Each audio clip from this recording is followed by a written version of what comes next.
Hey guys, in this video I'm going to show you how to recover missing emails in Outlook. The first thing I want you to do is actually go to the deleted items folder, the trash folder, right?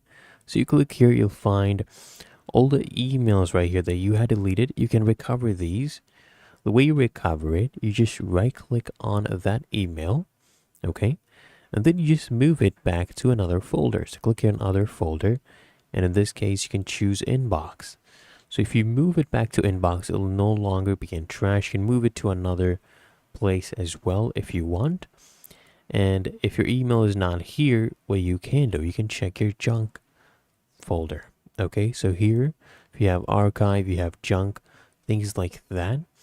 So for example, I was actually looking for this download link, which I have found here, right?